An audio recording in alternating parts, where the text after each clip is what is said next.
Bien, amigas, amigos, antes de comenzar, en este momento están pasando los primeros nombres de las personas que han apoyado a el canal como miembros. Si ustedes también quieren ser parte de esta familia Cielo Fanática, aquí en la parte de abajo está la ventanita en donde pueden unirse. Esto nos beneficia a todos porque les estamos trayendo cada día contenido de calidad. Así que a los primeros miembros del canal, todo nuestro agradecimiento. Vamos por más de esta familia Cielo Fanática.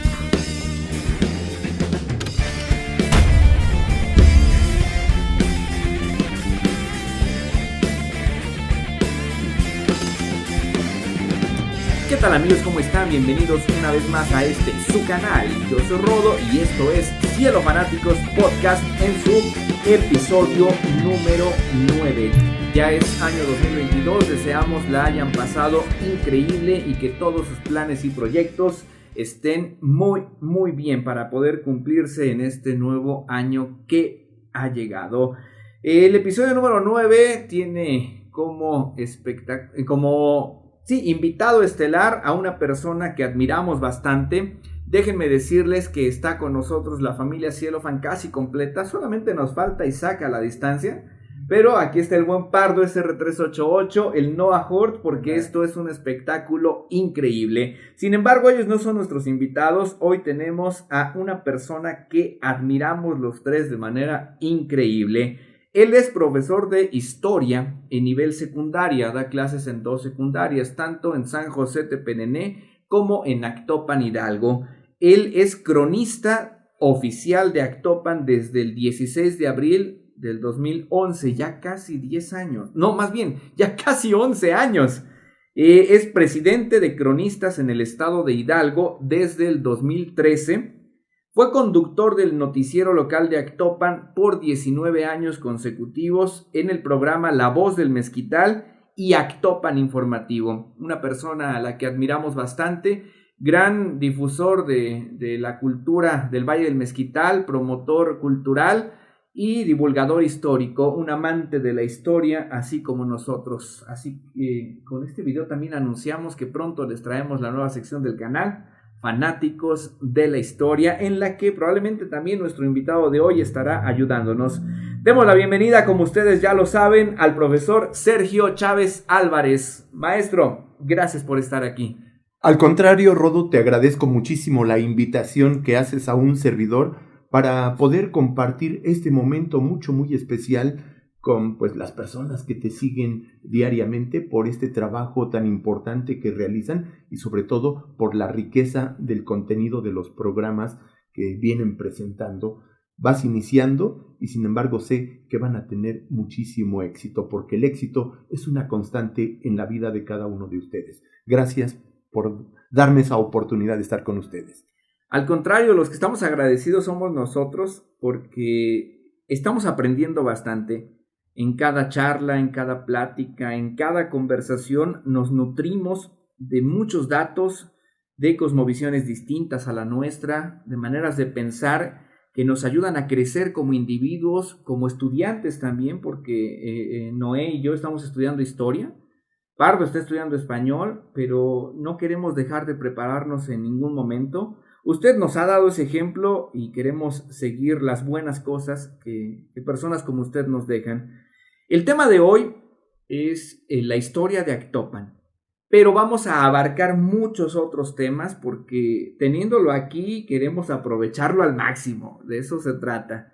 Entonces me encantaría saber cómo transcurrió el principio de su vida, porque hoy lo que somos es parte de nuestra formación, tanto el constructo social, la formación que tuvimos como familia. ¿En qué ambiente se desenvolvió en su niñez, maestro? Háblenos un poquito de eso. Mira, pues tengo el privilegio de haber nacido en Actopan, Hidalgo. Mis padres, Ciro Chávez Labra, mi mamá Evelia Álvarez Jiménez. Mi papá, estuvo involucrado en la cuestión de la docencia y bueno, es una de las cuestiones que me inspiró precisamente a ingresar a esta, que es una de las más nobles profesiones que pueden existir, como lo es el magisterio. Sobre todo porque tenemos la oportunidad de convivir con lo más valioso que puede existir, seres humanos. Y bueno, ¿por qué se me da ese gusto? ¿Por qué se me da esa pasión por la historia? Porque, pues, tú lo hablabas hace un momento, en el seno familiar, a veces te encontrabas algún documento, te encontrabas alguna fotografía. Yo recuerdo mucho cuando mi abuela paterna agarra y me enseña una fotografía y me dice, mira, era el general Marcial Cavazos, que estaba después de que había sido asesinado, un personaje de la Revolución. Y la verdad me impactó muchísimo ver el cuerpo y cómo había quedado de tantísimo balazo que le habían dado. Y en ese momento empiezan a surgir muchas dudas, muchas interrogantes, y donde tú quieres saber más, porque con tus abuelitos aprendes muchísimo. Había una canción, o hay una canción de Cricri de que abre, toma el llavero, abuelita, y enséñame tu ropero, ¿no? Oh, y la verdad, recuerdos desbloqueados. Y la verdad que con mis abuelitos maternos, era eso. Donde le decía a mi abuelita, a ver, abre tu ropero, ¿no? Y me enseñaba muchas de las cuestiones que tenía, y te llamaba la atención ver una cámara fotográfica antigua, te llamaba mucho la atención ver fotografías y todo ello, y eso es posiblemente lo que va despertando esa curiosidad y esa pasión por la historia. Y definitivamente, pues, es lo que estudio, precisamente historia, y que creo que se ha convertido en parte de mi vida. Sí, porque nos va absorbiendo. Todos hacemos historia y la historia nos hace también. Y eso es algo muy padre porque recordar es volver a vivir. Ahorita acaba de desbloquearnos recuerdos muy bonitos. No tenía en la mente esas canciones de Cricri, ¿verdad? Así es. Porque así como esa, otras tantas, ahorita se me viene a la memoria el de... También caricaturas de ese entonces. Digo, la diferencia de edad es un poquito grande entre usted y yo. No tanto, porque tampoco vamos a decir las fechas en este momento. Pero hace rato platicábamos. Yo estudié con su hija en la escuela. Y su señor padre, el maestro Ciro, fue compañero de trabajo tanto de mi abuelito como de mi papá. Entonces hay una conexión de generaciones que nos permite crecer juntos.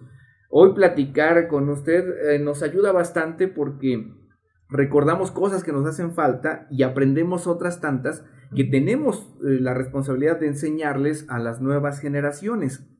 Pero ok, entonces de niño las canciones influyeron, su familia influyó, algunos, no sé, papá, mamá, abuelitos, ¿también estudiaban historia o de dónde sigue surgiendo ese deseo por estudiarla? No, ninguno de ellos estaba involucrado con lo que es la cuestión histórica. Sin embargo, pues a veces la convivencia con ellos, las vivencias que ellos te narraban, que te platicaban de lo que había sucedido, por decir, mi abuelo había nacido en el año de 1907, y bueno, te platicaba cosas, ya no de la revolución, porque en la revolución él tenía 3 años, pero sí te platicaba de la posrevolución, te platicaba cosas de la crisis de 1929, te platicaba cómo era la situación cuando se dio lo que es la Segunda Guerra Mundial, o que había conocido... ¿Y cómo afectó a México? Todo ello, ¿no? Y sobre todo, que a mí me tocó todavía cuando pues era una sola televisión en la casa. Era una televisión de blanco y negro y de bulbos, ¿no? Que la prendías y hasta que se calentaban ya la podías ver, ¿no? Pero escuchabas la radio por decir Chucho el Roto. Ajá. Y tú te imaginabas a ese personaje, le ponías un rostro, le ponías una imagen, le ponías el contexto, te lo estabas imaginando, o simple y sencillamente cuando Porfirio Cadena, el ojo de vidrio, o te hablaban de otras como Calimán, yo le iba a decir eso. El hombre mi papá increíble, siempre, ¿no? El auto increíble también, ¿no? No, pero ya es más moderno. reciente, más moderno, ¿no? Y sobre todo la televisión, que nada más eran 2 canales. Veías el 4 y el 2. Y eso con no muy buena señal, no muy buena. Pero ahí estaban los recepción. artistas, los artistas más famosos de la historia de México, Pedro Infante, El Santo, ¿qué otros había? No, pues creo que el ídolo de todos era Santo el Enmascarado de Plata, ¿no? Contra las Me acuerdo momias. que había matiné en el cine Ibis. Ajá. Ibas, Ibis. ibas al cine, imagínate, y cuando Elsa Aguirre se la iban a llevar las momias de Guanajuato, ¿no? Y en ese momento hacía su aparición el Santo, todos los niños que estábamos ahí le aplaudíamos. Ojo. Bravo, porque había llegado a rescatarlo. Para ¿no? que vean que no solo en Spider-Man aplaudimos los hombres. O también estaba Santo el Enmascarado y atrás ya le iba a pegar una momia y todos nosotros, aguas, aguas, está atrás de ti, ¿no? Era una interacción distinta. Sí, la imaginación, ¿no? Era algo muy valioso, muy importante. Y creo que todo eso va despertando la curiosidad por la historia. Porque esa es historia. Indagar, investigar, no aceptar todo lo que se te dé como realidad. Siempre ver cuáles son las fuentes. Que esté sustentada la información, ¿no? Porque a veces en la leyenda urbana se cuentan muchas otras cosas y que suelen distar de lo que es la realidad. Ahí vamos a ir un poquito adentrándonos al tema de la leyenda o la historia de bronce también llamada y lo que podemos denominar como algo fidedigno, pero vamos avanzando poco a poco. Esa es la niñez. En el proceso de la educación, en donde estudió el preescolar, la primaria, ¿ya había ese amor por la historia o le interesaban otras asignaturas? Pues creo que al final de cuentas siempre me gustó la historia. Hice mi jardín de niños, se llamaba Jardín de Niños 1947, que estaba a un lado de la primaria centro escolar y las canchitas, que al final de cuentas ahora ya ese espacio lo absorbió la primaria centro escolar. Fui la última generación que salí de ese jardín de niños, porque después se pasaron a Lázaro Cárdenas, ya se trasladaron hacia ese lugar. Mi primaria la hice en la escuela primaria Efrén Rebolledo. Muy bien, ahí estuve monumental. En esa escuela, muy buenos maestros. Creo que ahí estudió mi mamá. Y después me fui a la secundaria La Miguel Hidalgo. Yo estudié en la Miguel Hidalgo. Ahí estuve. El noveno. Y bueno, pues después de eso hice mi preparatoria en la escuela preparatoria Luis Enrique Erro del Arenal. Yo también hice la prepa ahí. Cuando estuvo, creo que en su máximo apogeo. En su máximo apogeo, ¿por qué? Porque había catedráticos de primer nivel. Estaba como director de esa escuela el maestro Guillermo Pérez Ángeles. Un excelente, un extraordinario maestro, un verdadero líder. Y te quiero decir que fue tanta la demanda que tenía la preparatoria Luis Enrique Erro que había 2 turnos.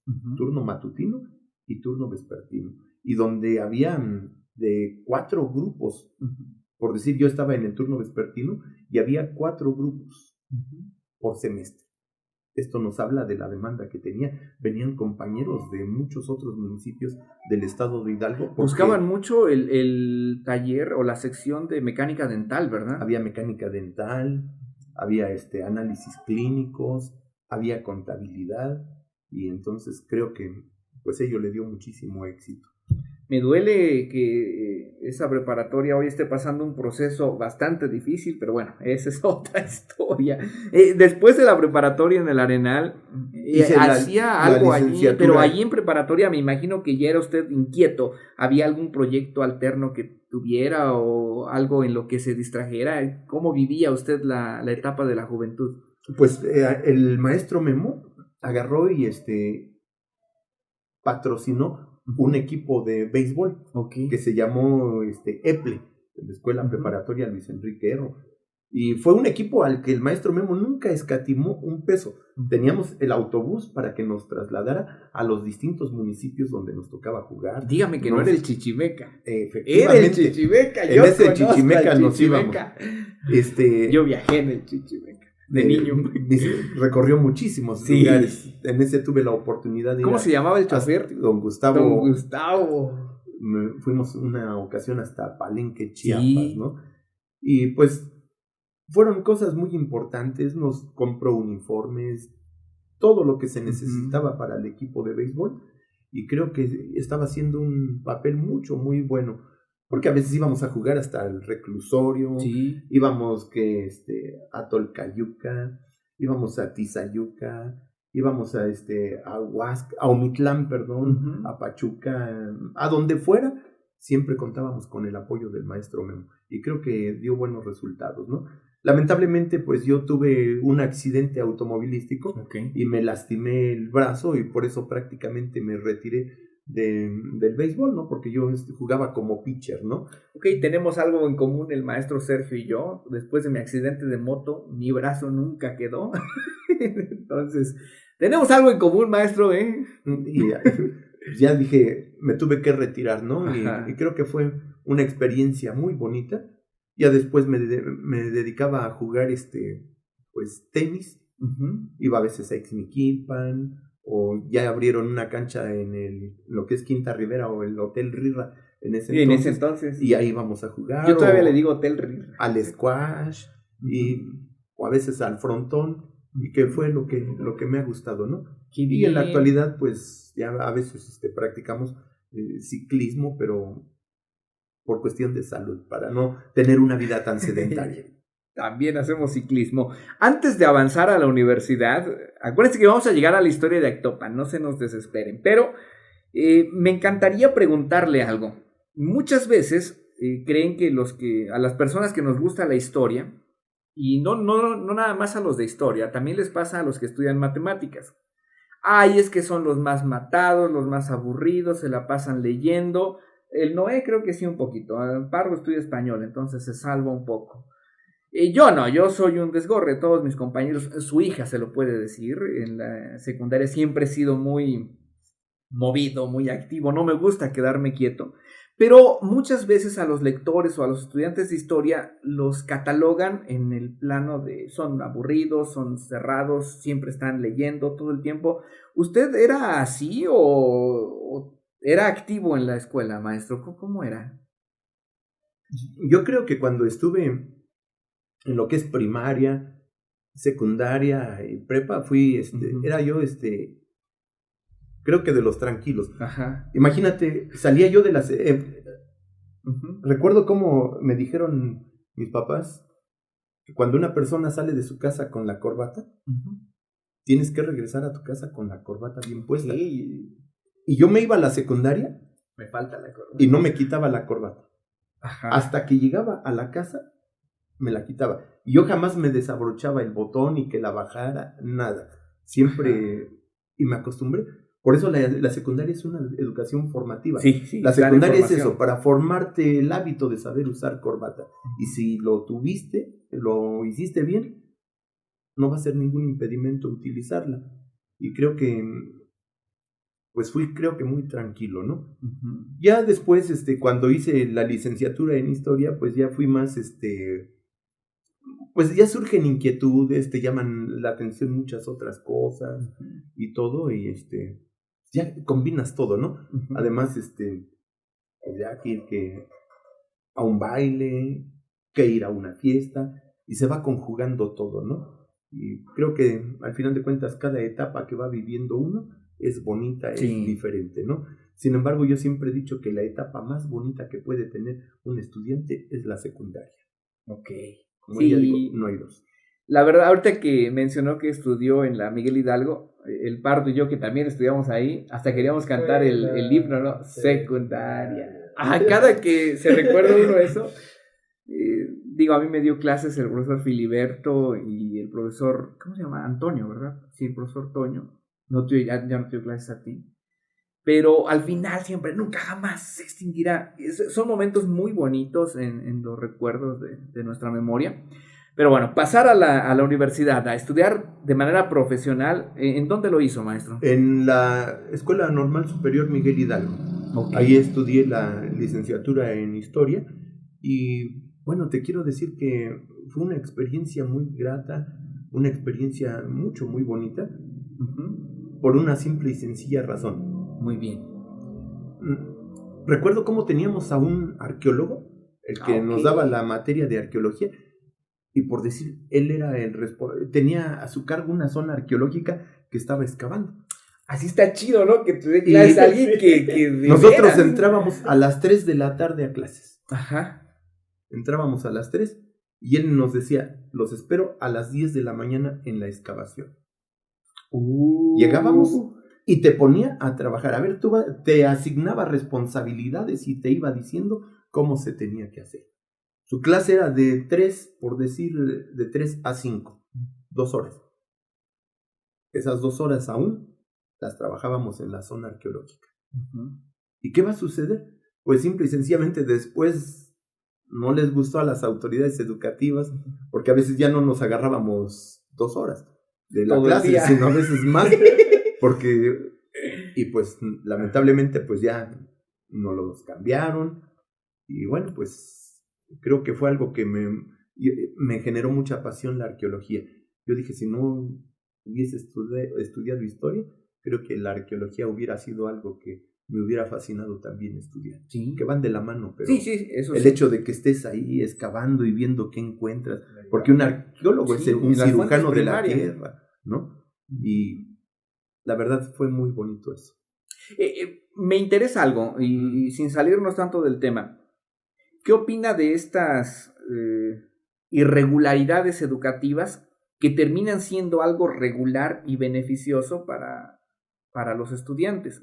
¿Por qué lo digo? Como docentes a veces llegamos a ser ligeramente cuadrados y en ocasiones dicen que el maestro que está de nuevo ingreso se arriesga a experimentar nuevas cosas y que a diferencia del maestro que ya lleva mucho tiempo de experiencia sigue haciendo lo mismo. El arqueólogo que le dio clases estaba revolucionando la educación en su momento.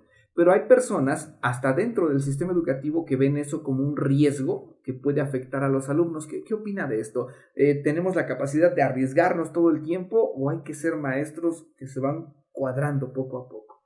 Yo creo que es muy bueno innovar, lo que tú dices del joven. Yo recuerdo que en ese entonces, en secundarias generales, se implementaron clubes. Y entonces a cada uno nos pidieron hacer un club. Y yo dije, voy a hacer el club de arqueología, inspirado en el arqueólogo, ¿no?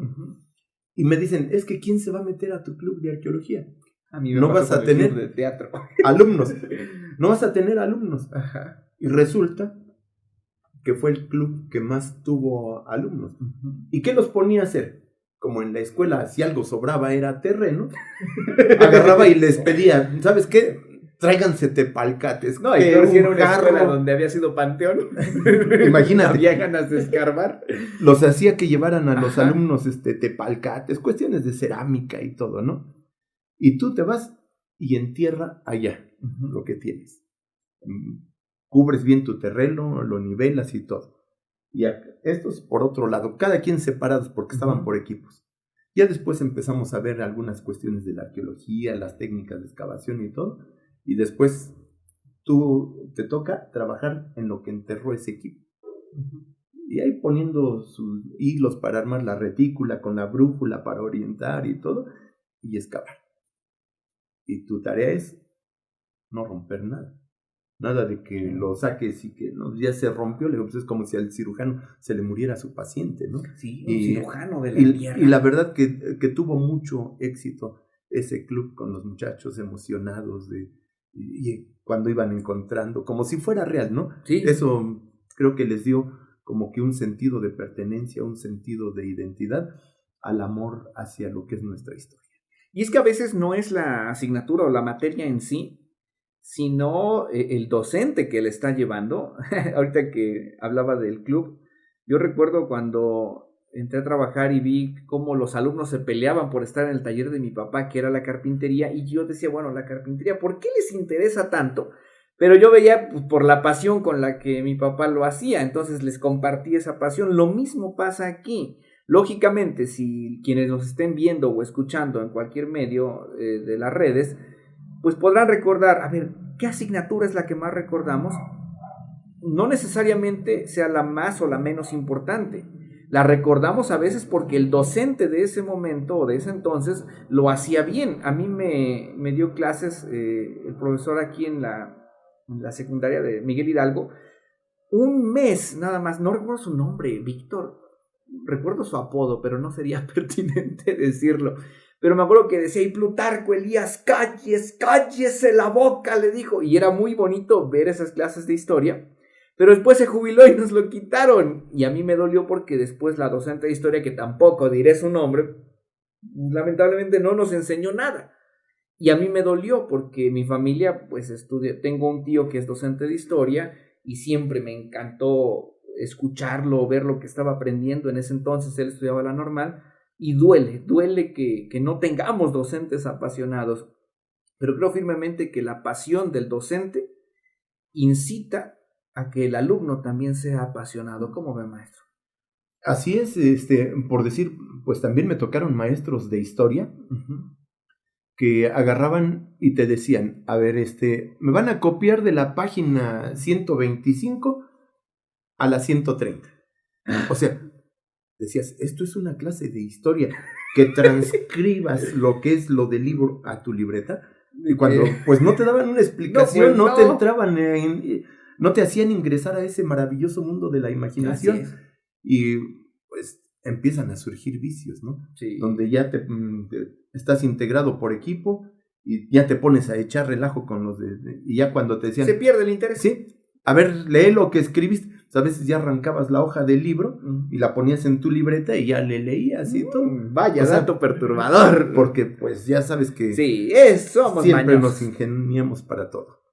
Por eso a mí me han calificado como un docente muy estricto, porque yo era bien mañoso en la escuela. Entonces, en lo que mis alumnos van, yo ya fui y vine. Y creo que en eso todos nos podemos entender. Y qué mal quienes estén desaprovechando el espacio que tengan frente a sus alumnos, porque es un espacio privilegiado, es una responsabilidad muy fuerte, pero muy bonita. ¿En dónde comienza a dar clases de historia, maestro? Pues yo empecé y he trabajado toda mi vida en la escuela secundaria de San José Tepeyac. Ahí siempre. La Alfonso Cravioto. Ok, eso no lo sabía. Me han ofrecido, tuve algunas oportunidades de llegar a otras escuelas, al mismo a Topan Hidalgo. Ajá. Y decidí quedarme. La gente de ese lugar, su forma de ser y todo, como que, pues dije, aquí me quedo. Sí, mi papá igual está bien contento. Inclusive tuve la oportunidad de estar ya al frente de la subdirección y dije, no, me regreso a dar clases. Eso es vocación. Ya estaba todo, ya tenía a mi cargo la subdirección y todo. Y sí dije, no, mi lugar es junto a mis alumnos. Sí. Y ahí estoy. ¿Piensa jubilarse pronto? ¿O qué opina de ese proceso? Aún no, ya puedo hacerlo porque tengo ya los años que se solicitan y todo, pero aún no lo he pensado. Posiblemente después por otros proyectos que tengo en mente y todo, pero ya lo veremos. Ya es cuestión de madurar y analizar bien todo. Ok. En el capítulo que sigue estaremos hablando con un escritor que ha hablado del proceso de jubilación. Entonces espérenlo la próxima semana. Ya está listo el capítulo, entonces vamos a hablar de docentes, del proceso educativo y de la jubilación. Pero bueno, seguimos. Ha vivido mucha experiencia ahí. ¿Cuál es la experiencia más bonita que ha tenido con sus alumnos de historia en secundaria? Pues yo creo que experiencias son de que les diste de su clase y que te los encuentras a través de algún tiempo y que te reconozcan, que te digan, me gustó, yo me acuerdo de esto. O simple y sencillamente están en otros niveles y van y te buscan. Oiga, es que mire, me dejaron esto y yo recuerdo que usted y todo. O sea, te siguen tomando en cuenta, te siguen pidiendo orientación y todo, y pues lo hago con mucho gusto. Creo que la educación debe de ser humana. Por eso en uno de los pergaminos que tengo en el salón, en la pared de museo. Porque antes del profe Chido estuvo el profe Sergio, que su salón es como si llegaras a un museo. Ahí están los pergaminos. Y está un códice y todo, ¿no? Pero en uno de esos pergaminos dice, esta aula está dedicada a todos los que se luchan por comprender el devenir del hombre para hacerlo plenamente humano. O sea, siempre hay que saber de dónde venimos y todo, pero para ser humanos. Cuando seamos humanos, creo que todo va a cambiar. Sí, y creo que ese caminar o ese proceso va más allá de una preparación, un título, la escuela. Yo veo el ejemplo de usted que sigue estudiando historia. Yo estudié arte primero, ahora estoy estudiando historia. Y no quiero dejar de estudiar nunca en la vida. Lo que el creador me permita estar en este plano existencial, yo quiero seguir aprendiendo cosas nuevas, aprendiendo de personas. Y ese es parte del camino que tenemos todos en la vida, en nuestro transitar. Y es cierto, platicar después con exalumnos que están haciendo cosas es algo que solo los docentes podemos vivir y lo compartimos con mucho orgullo. Pero ahora, además de ser docente y de vivir esta profesión tan increíble que es el arte de enseñar, hoy lo tenemos como un divulgador histórico, porque es un cronista. Y no solo cronista de un municipio, hoy es el presidente de los cronistas en el estado de Hidalgo. ¿Cómo pasó esto? Esto ocurrió el 16 de abril del 2011, hace 11 años, casi 11 años. ¿Cómo ocurrió? Ya hemos tenido a otro cronista aquí en el canal, al profesor Gustavo, pero cuéntenos su experiencia, cómo llegó a este lugar. Mira, el gobernador del estado en ese entonces, en el 2010, era el licenciado Miguel Ángel Osorio Chong. Entonces se iban a celebrar las fiestas del bicentenario de la iniciación de la independencia y centenario de la revolución. Okay. Entonces él nombró una comisión que estuvo encabezada por el maestro Juan Manuel Ménez Yaguno, quien es el cronista del estado de Hidalgo. Y que pronto lo vamos a tener aquí. Sin duda alguna. Y agarra el maestro Ménez Yaguno, empieza, es un hombre de mucha trayectoria, fue rector de la Universidad Autónoma del Estado de Hidalgo, fue presidente del Tribunal Superior de Justicia, y bueno, simple y sencillamente ha publicado más de 60 libros y todo, y él es el encargado de visitar a los presidentes municipales de los 84 municipios para pedirles que nombraran a un cronista. Y el Consejo Hidalguense de la Crónica se le va a tomar protesta, va a quedar constituido el 13 de septiembre de 2010. Okay. Actopan no nombró cronista. En ese momento no lo nombró. En ese momento. Entonces, después, pues el licenciado Jaime Galindo era presidente municipal de Actopan y me manda a llamar para decirme que había sido postulado como cronista del municipio de Actopan, porque tienes que ser nombrado cronista a través de un decreto de asamblea de presidente municipal y todo. Entonces, pues como que no me la creía, no me la esperaba. Había muchas otras personas que deseaban, que aspiraban a ser cronistas, algunos hasta lo solicitaron y todo. Y pues yo la verdad nunca tuve un acercamiento con las autoridades ni nada. Nunca lo solicité ni nada. Y cuando me avisan, pues no me lo creía, ¿verdad? Y te digo, ese 16 de abril de 2011, pues fue cuando se me entrega mi nombramiento.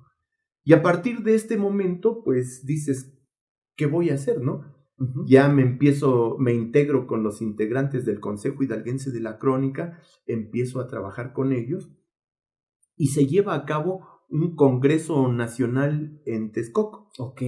Y cuando voy a ese congreso, pues ahí con mi participación y todo, a través de la Asociación Nacional de Cronistas y Ciudades Mexicanas, me entregaron una carta a Coatzacoalcos, que es donde me reconocen como cronista por parte de la ANACSIM, o sea, a nivel nacional.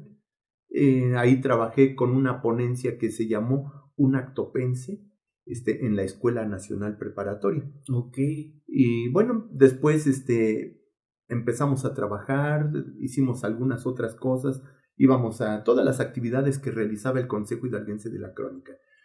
Sin embargo, pues después se hace el cambio de presidente de cronistas a nivel estado y resulta que pues mis compañeros me eligieron, me apoyaron y pues quedé al frente de los cronistas. Quiero decirte que hemos integrado un equipo de hermandad, de trabajo, de respeto y pues solicitamos ser la sede de un congreso nacional. Ok. Y gracias al apoyo del gobernador ya en 2013, que era Francisco Olvera Ruiz, nos brindó todo el apoyo y nos convertimos en la sede de un congreso nacional. La sede fue Pachuca tuvimos subsedes como lo fue Actopan, Tula y Atitalaquia. Y pues fue un congreso muy exitoso, un congreso yo creo que de los mejores que han existido. Y platicando con mis compañeros cronistas, pues dijimos, no queremos ser un consejo que haya organizado un congreso nacional. Queremos involucrarnos en la cuestión histórica, en la cuestión cultural. Y entonces, junto con mis compañeros cronistas, decidimos crear lo que es la medalla Fray Bernardino de Sahagún. ¿Por qué la medalla Fray Bernardino de Sahagún? Porque a veces con mucha tristeza veo que los gobernantes te presumen que Hidalgo es la cuna del fútbol mexicano. Te presumen que Hidalgo es la cuna de la charrería, pero nunca te dicen que Hidalgo es la cuna de la antropología en el continente americano. Okay. ¿Y por qué es?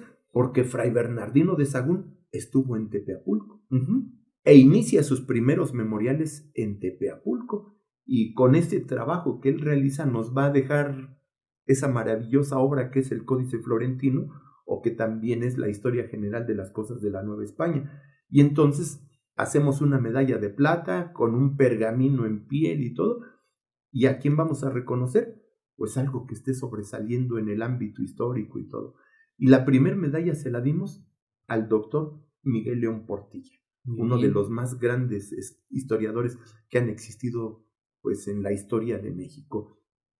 Y Miguel León Portilla estuvo, el gobernador Francisco Olvera es el que entrega la medalla, la coloca y todo, y muy contento el doctor León Portilla, porque pues él ha trabajado o trabajó mucho con Fray Bernardino de Sahagún.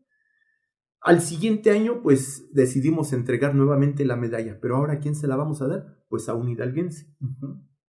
¿Y quién tenía todos los méritos? Pues Juan Manuel Ménez de Aguna, y se coloca la segunda medalla a él.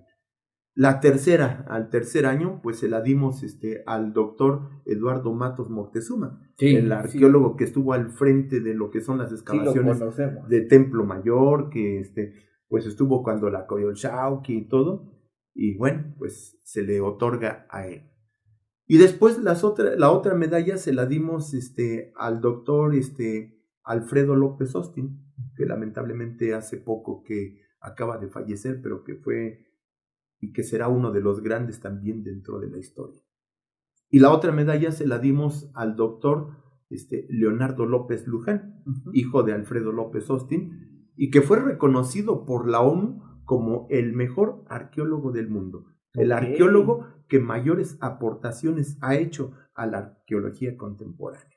Y son las medallas que hemos entregado, 5, y en este momento pues ya estamos viendo de qué manera vamos a entregar pues lo que sería nuestra sexta medalla.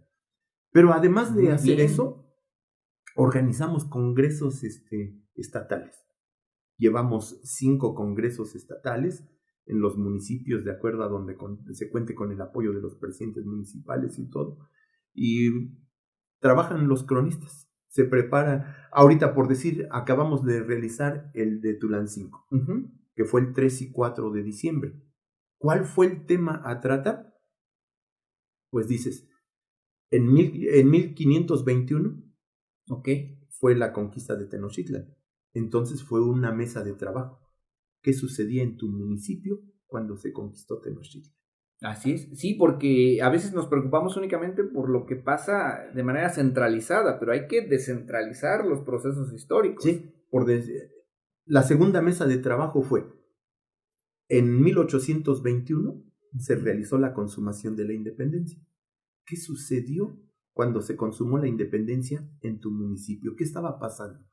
Y la tercera mesa de trabajo fue, en 1921 se crea la Secretaría de Educación Pública. Bueno, ¿qué sucedió en tu municipio o cómo repercutió lo que es la creación de la Secretaría de Educación Pública? El presidente municipal de Tulancingo, Jorge Márquez Alvarado, nos brindó todas las facilidades, es más, pues publicó o se están publicando las memorias del Congreso, que son los trabajos que presentaron cada uno de los cronistas. La premiación se va a dar a conocer el 16 de enero, muy que bien, es cuando es la creación del Estado de Hidalgo, y lo vamos a hacer en Tulancingo, y ese día se van a entregar las memorias de lo que es el Congreso. Entonces, son algunas de las actividades que se realizan. Pero por decir, recuerdo, en 2017 se cumplieron 100 años de la promulgación de la Constitución. Entonces, con los cronistas recorríamos los distintos municipios para hablar sobre el impacto de la Constitución. El cronista del municipio hablaba sobre cómo impactó esa Constitución, sobre sus diputados que participaron representando a su distrito, toda la información que ellos tuvieran. Pero aparte iba a lo mejor el arquitecto Corrales, que te hablaba sobre Alfonso Cravioto. El maestro Juan Manuel Méndez de Aguno te hablaba sobre el contenido, la importancia de la Constitución. Y así recorríamos municipios y vamos a los lugares que nos inviten para trabajar en ello. Entonces es algo de lo que se hace dentro de lo que es el Consejo Hidalguense de la Crónica. Un gran equipo, se van a presentaciones de libros. Ahorita nosotros vamos a publicar aparte un libro. Mira, hay un diputado, Marco Antonio Mendoza Bustamante. Muy bien. Que además es nombrado cronista de Guapalcalco. Okay, eso no lo sabía. Guapalcalco. Allá en Tulancingo. Y hay vestigios arqueológicos. Así es. Y él como diputado dice, a ver, para premiación de este congreso de Tulancingo, yo les regalo 50,000 pesos. En la convocatoria nosotros no mencionamos que había premiación de dinero en efectivo ni nada. Entonces con nuestros compañeros cronistas dijeron, como no se publicó, puede haber problemas al repartir el dinero y todo. Entonces la mayoría de los cronistas optó porque mejor esos 50,000 pesos los vamos a utilizar para publicar un libro.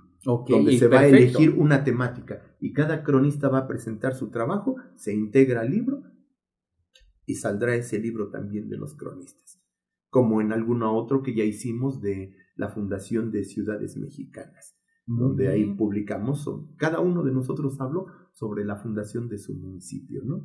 Y bueno, pues son algunas de las cosas que se realizan dentro de lo que es el Consejo Hidalguense de la Crónica.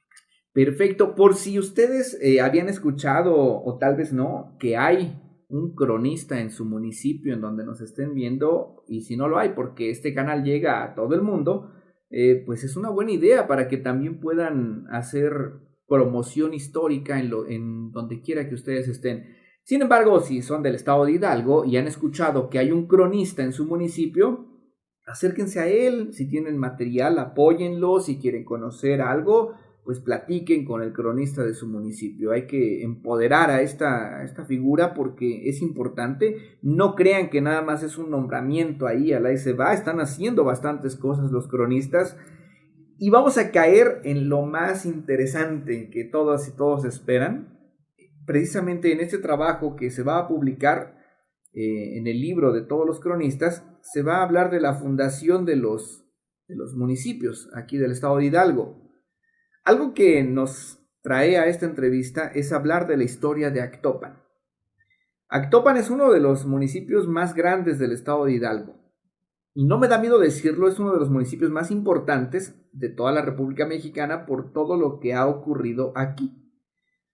Tanto antes y después de la llegada de los españoles. A mí me gusta llamarle encuentro entre dos mundos.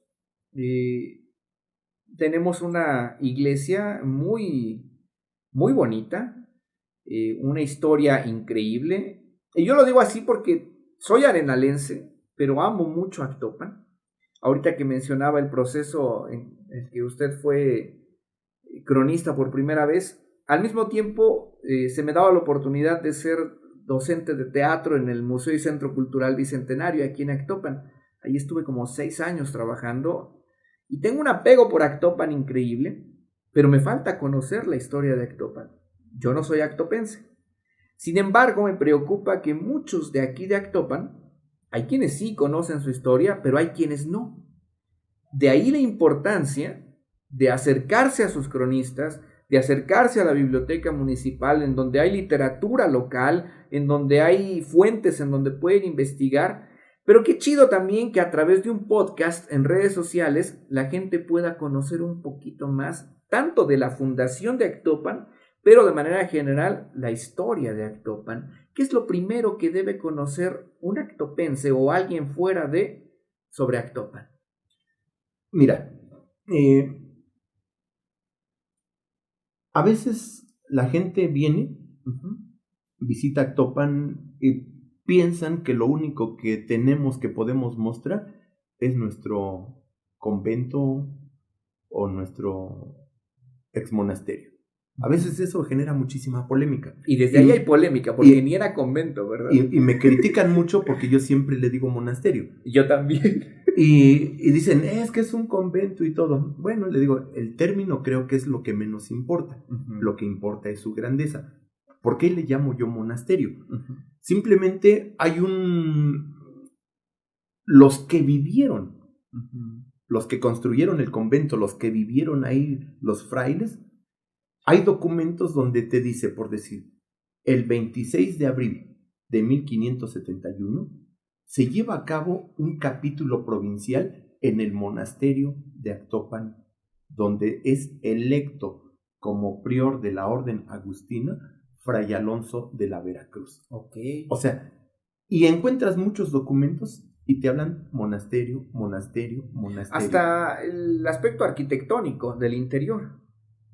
Y al final de cuentas, bueno, también algunos le llegan a llamar convento, ¿no? Ahí en el archivo del Poder Judicial, Fray Martín de Acevedo va y hace, pues, de una cofradía, y también vienen los frailes del monasterio de Actopan, acuden y todo, pero es cuestión de términos, ¿no?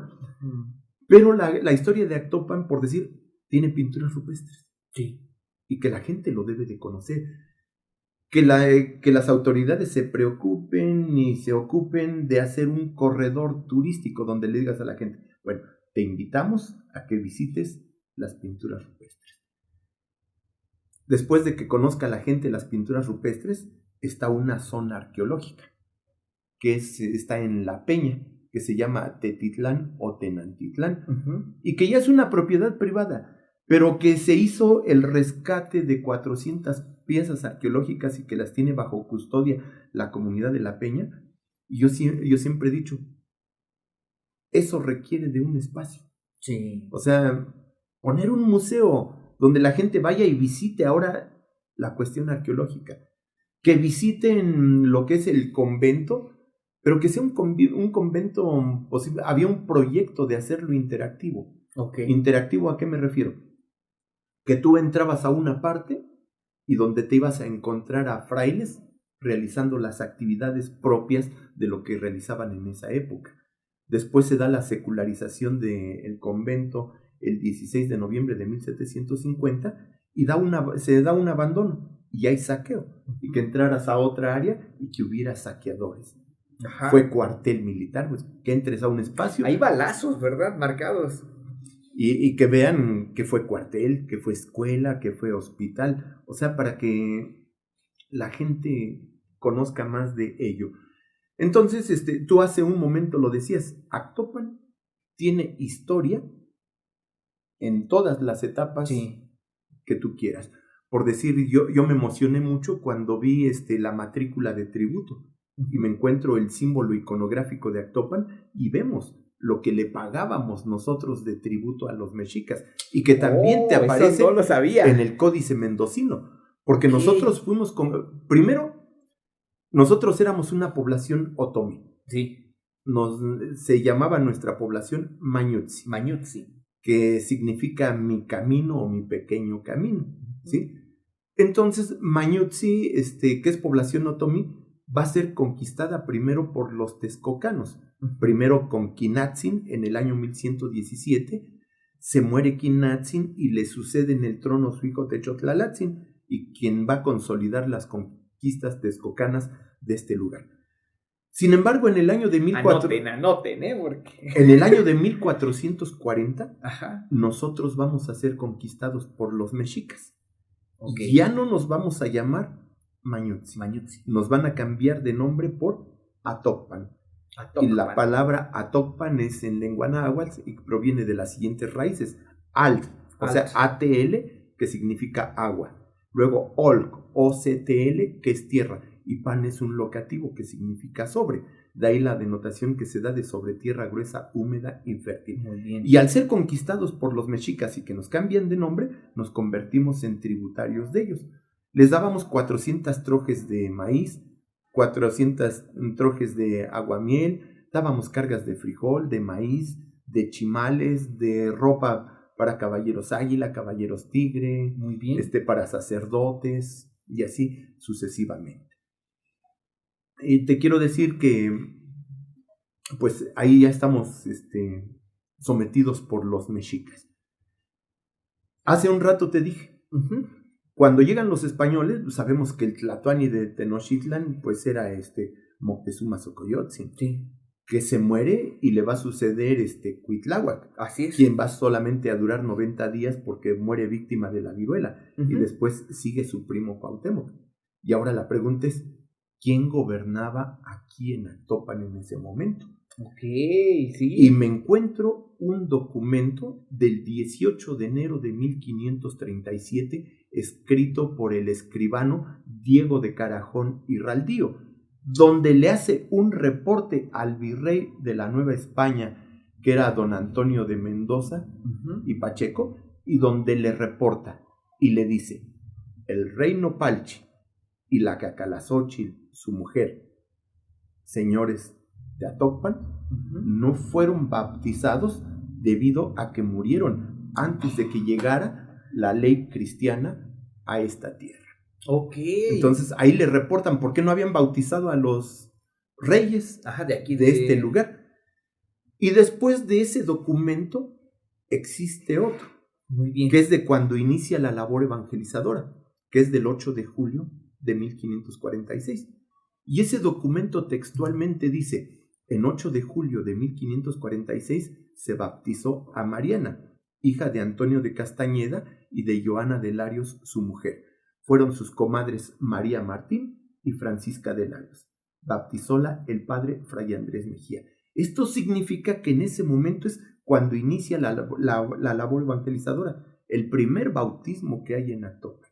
Por eso el dilema entre el aniversario de Actopan, que uno sería la fundación como tal y el otro el inicio de la evangelización. Por eso el 8 de julio. Sí. ¿Por qué celebramos el 8 de julio como fundación de Actopan? Porque don Eulalio Ángeles Martín es un personaje muy importante dentro de la historia de Actopan. Él fue presidente en 1949 y emitió un decreto que se llama Decreto Único, donde dice que se considere como fecha de la fundación de Actopan el 8 de julio de 1546, y por eso lo celebramos. Sin embargo, la fiesta de Actopan era, Actopan se le da la categoría de villa el 26 de abril de 1847. Éramos nosotros del Estado de México, y el Congreso del Estado de México nos quita la categoría de pueblo, nos convierte en villa ese 26 de abril de 1847, y dice, y se le asignan 5 días para su fiesta, del 15 al 20 de febrero. O sea que esa era la fiesta que se realizaba en Actopan, la segunda mitad del siglo XIX y la primera mitad del siglo XX. Muy bien. Sin embargo, ya después cambiaremos a ello por el decreto. Así es. Entonces, creo que son muchas cuestiones de Actopan, son muchos documentos los que hay. Hay archivos de testamentos, por decir, cómo te manejaba la iglesia, cómo te terapeaba el padrecito, cómo te terapeaba el fraile, donde te decía, te administraban tus propiedades y todo, y cuando ya estabas grande te decían, creo que ya es el momento de que le vas a rendir cuentas al Creador. Cuando el Creador te pregunte, ¿qué hiciste por mí? ¿Qué le vas a contestar? ¿Qué le dejaste a Actopan? Y entonces la gente agarraba y dejaba su testamento todo a nombre de la iglesia. Por eso la iglesia se va a convertir en va a ser dueño de la 5ª parte del territorio nacional, lo que conocemos como manos muertas por esas herencias. Pero también existen documentos, archivos de los juicios eclesiásticos que se hacían aquí, personas que se les procesaba, por decir, el primer procesado, el primer quemado que hubo por la Inquisición. Bueno, todavía no se establecía la Inquisición como tal, porque la Inquisición se establece en 1571. Sin embargo, el encomendero de Actopan, que se llamaba Hernando Alonso, Teníamos encomendero. o que lo conocían como Alonso el Herrero, pues practicaba el judaísmo. Y entonces él, por decir, cuando su esposa estaba en su periodo de menstruación, no le permitía ir a la iglesia, por cuestiones de lo que es el judaísmo. Tú no puedes ir a la iglesia. Bautizó a uno de sus hijos porque lo tenía que hacer. Y cuando lo hace, después agarró, dicen, y le echó vino en donde le habían echado el agua bendita. Y acuérdate que estaba la familia de Dios, los amigos de la iglesia, donde el sacerdote en su sermón decía, si alguno de ustedes sabe que alguien esté haciendo cosas contrarias a lo que es la fe cristiana, denúncielo. Porque si no, usted se está convirtiendo usted en su cómplice. Y entonces, tanto pues, peca como el que mata la vaca, como el que agarra la pata. Y lo denuncian. Y lo van a denunciar, lo van a procesar en Santo Domingo. Será el primer quemado en territorio, bueno, lo que era ya en ese entonces la Nueva España. Será el encomendero de aquí, Hernando Alonso o Alonso el Herrero, que fue un personaje que ayudó a Hernán Cortés a construir los bergantines para pues conquistar a la Gran Tenochtitlan y todo. Era un personaje que se dedicaba a la cría de cerdos y que se va a convertir en el proveedor más importante de carne de cerdo en la Ciudad de México y todo, ¿no? Entonces, así como eso, hay muchas cuestiones que te sorprenden, que te llaman la atención sobre lo que es Actopan. Muy bien, muchos datos los desconocía en su totalidad. Estoy anotando bastantes cosas porque me interesa. Claro, después voy a estar escuchando esta entrevista, pero a mí me gusta anotar al momento. Me ha servido esa estrategia y se las comparto. Si alguno de ustedes también quiere hacerla, anoten al momento, ayuda muchísimo. Algo que le interesa a la gente de Actopan y a todas y todos quienes vienen a visitar, porque hay bastante turista. Actualmente acabo de ir antier a preguntar si ya estaba abierto el exmonasterio o convento, como gusten llamarle, y ya lo tienen abierto. Qué padre, para que la gente pueda conocerlo, que aprovechen este video para hacer promoción también turística a ese lugar, o aprovechemos, porque es muy bonito. Sin embargo, otra de las cosas que les interesa a las personas es saber acerca de las leyendas y la gastronomía. Vamos a hablar un poquito. ¿Hay alguna leyenda importante o trascendental sobre Actopan? Pues leyendas son muchísimas, ¿no? Al final de cuentas está una de las importantes y que identifican no solamente a Actopan, sino a la región, al mismo municipio del Arenal, pues es la leyenda de los frailes. Esta otra leyenda que inclusive las grabé para Radio Universidad de aquí de la Autónoma del Estado de Hidalgo, que hice la aparecida en la carretera del Huastón, otra de Adiós Panchito, La Llorona, pero es la Llorona de la que supuestamente mató a sus hijos en el Hawái, porque ella tenía una relación con el nieto del encomendero. Entonces, pues él no la tomaba en serio. Era una mujer atractiva, se llamaba Denis, que significa flor. Y entonces, pues cuando ella se da cuenta, su amor se había casado con una mujer, con una peninsular y todo. Y entonces fue tanto su coraje, tanta su frustración, su desesperación, que pues ahoga a sus hijos en el Hawái. Y después ella decide quitarse la vida. Y bueno, pues recuerda que a la Llorona siempre se le relaciona con el agua, ¿no? Y se dice que empezaba su recorrido por lo que era el acueducto de Actopan, llegaba al Salto, que había un estanque, después se trasladaba hacia el Hawái, se dice que se iba hacia los aljibes del convento, después a la fuente de Mendoza, y que la gente se estremecía al escuchar su alarido de esta mujer.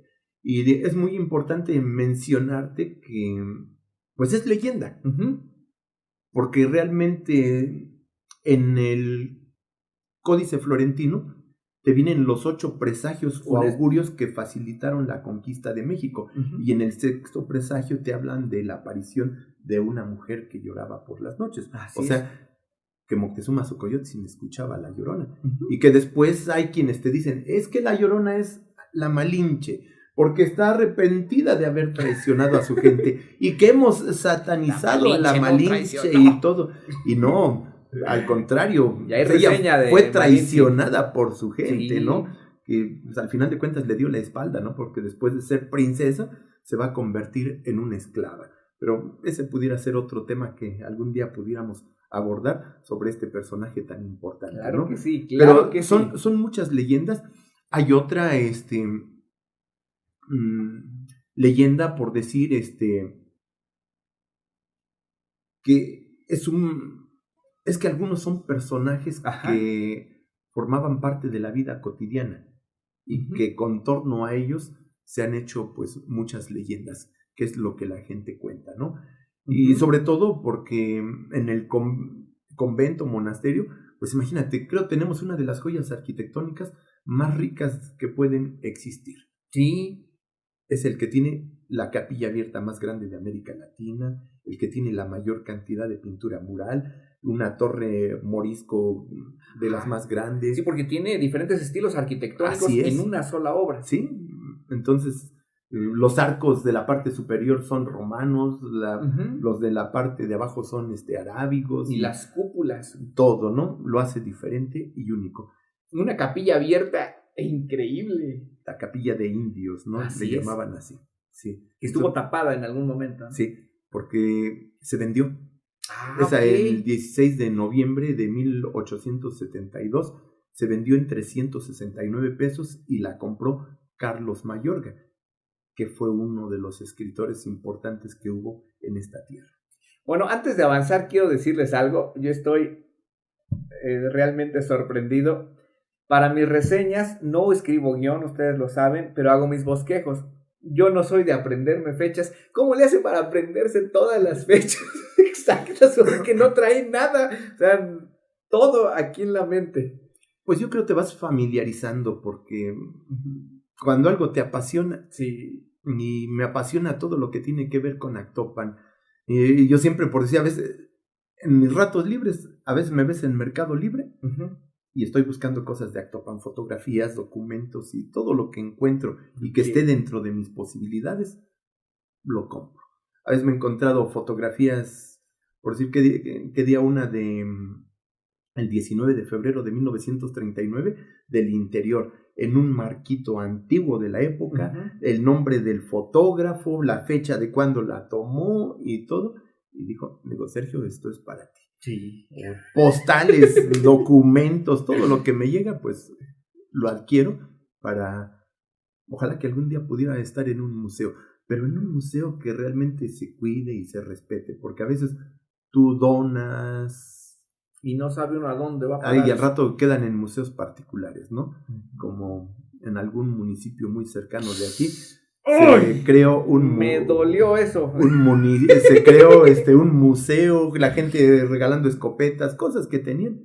¿Y dónde quedó la bolita? ¿Quién sabe, no? Rayos y entonces centellas, se tendría que cuidar todo. Sí, sí, no es para dejar en las manos de cualquiera el proceso histórico. Es una responsabilidad muy grande. Es cierto que a veces la historia pues es manipulada, sin embargo es parte de la formación de los pueblos, es nuestra memoria, lo que nos permite identificarnos y sentirnos orgullosos de nuestra tierra. Por consecuencia eso nos hace sentir orgullo por la vida, por nuestra familia, por nuestro trabajo. Pero otra de las cosas que enorgullecen a los actopenses e hidalguenses es la gastronomía. ¿Qué onda con la gastronomía de Actopan? ¿Cómo estamos en ese aspecto? Pues ya ves que dicen que todo lo que arrastra y vuela va para la cazuela, ¿no? Sí. Acuérdate que provenimos de los otomíes. Sí. Y los otomíes son los que tenían, pues, los platillos más exóticos, ¿no? Como los chinicuiles, como los escamoles,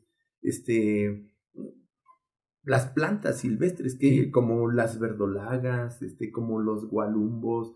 Pero creo que algo que nos identifica es la barbacoa, ¿no? Y sobre todo porque se hizo el primer concurso de barbacoa en 1971, cuando era presidente Rafael Herrera Cabañas, ¿no?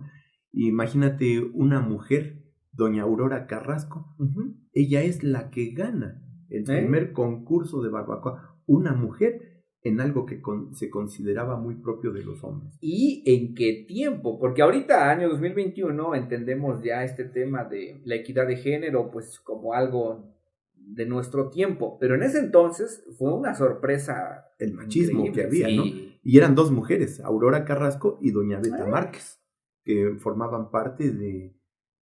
y que obtuvo ese primer lugar, ¿no? Y que se va a convertir en un éxito que después, cuando se hacía el concurso de barbacoa, los medios a nivel nacional le daban difusión y era muchísima gente la que pues venía.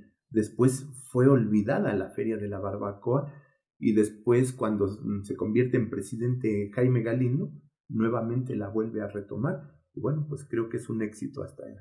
No, actualmente hoy Actopan es un pueblo con sabor y eso está chido. Sí, la verdad. Hablar de el chimbó, por decir, ¿no? Y los que se hacían antes, el chimbó era, agarraban la penca así tierna, la despegaban y le ponían nopalitos, cueritos, longaniza y todo, ¿no? Y poco a poco ha ido cambiando, ¿no? Sí. Pero cada uno tiene su... O también hacían un nopal grandote. Lo abrían a la mitad y le ponían verdolagas, le ponían chinicuiles, le ponían carnita de puerco y todo. Como si fuese una pizza, lo metían al horno y cuando te lo destapaban, pues hacerte tus tacos. Y la verdad, quiero probar eso. Que era exquisito. Es exquisito ese tipo de... Eso no lo he comido. Llevamos toda la mañana grabando, ya es tarde y ya nos dio hambre. Qué padre estar hablando de comida. De verdad, cuando hablamos de la gastronomía mexicana, hidalguense y sobre todo la del Valle del Mezquital, es suculento, es increíble. Maestro, ha sido un privilegio tenerlo aquí con nosotros, estamos bien contentos, todos sorprendidos, hemos hecho bastantes anotaciones, hemos aprendido bastante. Sé que quienes están escuchando esto por Spotify, viendo y escuchándonos en YouTube, o quizá viendo algunos fragmentos en Facebook, están contentos también. Pronto tendremos que programar más charlas para hablar de temas específicos. Ustedes... un especialista en temas históricos, el canal se enfoca principalmente en hablar de historia, entonces nos dará gusto tenerlo ya sea en esta sección del podcast o en algunas otras secciones del canal, porque creo que podemos hablar de cosas muy interesantes. Me encantará darle el espacio también para que se despida, nos hable de sus redes sociales o algún otro tema que usted guste tratarlo. Este es el momento, maestro. Pues... Rodo, muchísimas gracias por la invitación. A ustedes muchísimas gracias por su atención. Me reitero a sus órdenes. Mi cuenta en Twitter es Sergio Chávez A y en el Facebook me localizan como Sergio Chávez Álvarez. Y será un placer el poder compartir experiencias y todo con ustedes. Muchísimas gracias. Pues, amigas, amigos, recuerden también todos los links a las redes sociales de el cronista y maestro Sergio están aquí abajo en la descripción. Suscríbanse a los canales. Nuestro agradecimiento a quienes en esta primera semana de membresía ya se unieron al canal. Aquí está nuevamente. Gracias por todo el apoyo. Siempre estaremos agradecidos por quienes forman parte de esta familia cielofanática. Al Noah Hort, que está siempre presente en los temas históricos, al Pardo SR388 en los temas de la edición. Cada día estamos creciendo y lo estamos haciendo de manera increíble. Este ha sido el episodio número 9 de Cielofanáticos Podcast, hablando de la historia de Actopan y también la vida de nuestro cronista actopense Sergio Chávez Álvarez. Eso es todo, amigas, amigos. No lo olviden, suscríbanse, denle click a la campanita. Si todavía no se unen, es tiempo de hacerlo y apoyar a este canal. Mi nombre es Rodo Cielofan. Ahí está el Noah, ahí está el Pardo, nuestro invitado estelar, Sergio Chávez Álvarez, cronista de Actopan.